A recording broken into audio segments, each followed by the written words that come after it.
우리는 어둠을 싫어하고 두려워합니다. 그러나 우리 삶에는 빛도 필요하고 어둠도 필요합니다. 그래서 하나님은 태초에 천지를 창조하실 때 빛과 어둠, 낮과 밤을 만드셨습니다. 성경은 우리에게 말씀하고 있습니다.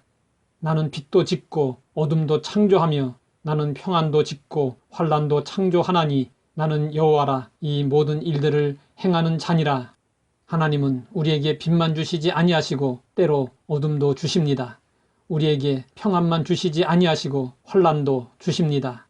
사람들은 우리 인생에서 성공, 기쁨, 승리 이런 것들은 빛으로 여기고 그 반대의 것들은 어둠으로 생각합니다.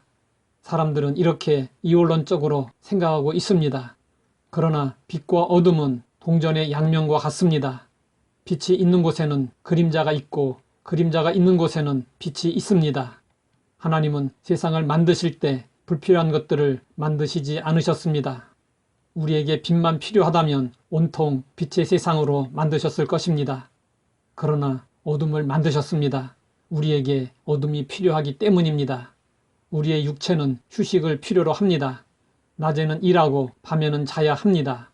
빛만 있다면 우리는 살 수 없습니다. 우리 인생에는 밝은 빛만이 필요한 것이 아니라 때로는 어둠도 필요합니다. 빛만 유익한 것이 아니라 어둠도 유익합니다. 대낮에는 하늘의 별들을 볼 수 없습니다. 어둠이 깔리면서 서서히 하늘의 뭇별들이 반짝이기 시작합니다. 어둠이 짙어 갈수록 별빛은 더욱 선명해집니다. 우리도 마찬가지입니다. 어둠 속에 있을 때 비로소 나의 진정한 모습을 볼 수 있게 됩니다. 우리 인생길에 어둠이 없다면 온전히 나를 발견할 수 없습니다. 나를 알아간다는 것은 곧 영적 성숙의 길로 들어서는 것입니다. 나를 아는 일은 결코 쉽지 않습니다. 나에 대한 지식의 영역은 4가지입니다. 첫째, 나도 알고 남도 아는 내가 있습니다. 둘째, 나만 알고 있는 내가 있습니다.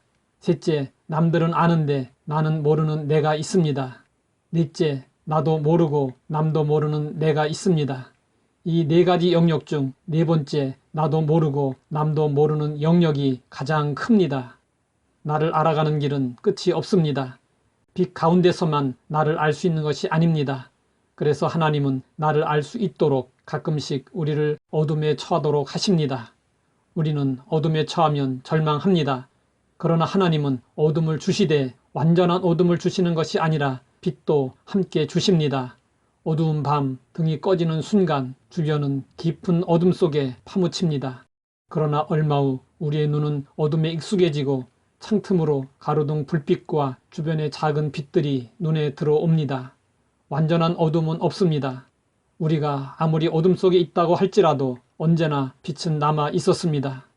그로 인해 우리는 어둠의 시간들을 통과할 수 있었고 어둠에 압도당하지 않을 수 있었습니다.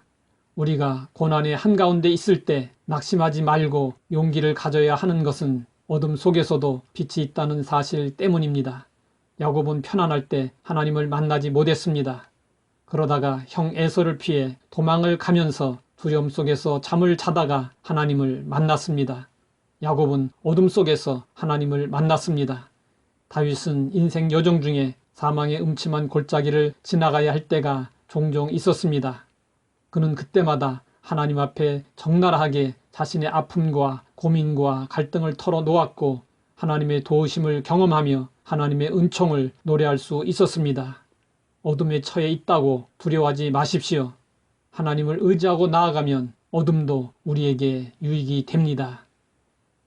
하나님 아버지, 우리 삶에 있는 빛과 어둠의 의미를 알게 하시니 감사합니다. 어둠 속에 있을지라도 어둠의 유익을 경험하고 승리하게 하옵소서. 예수님의 이름으로 기도드립니다.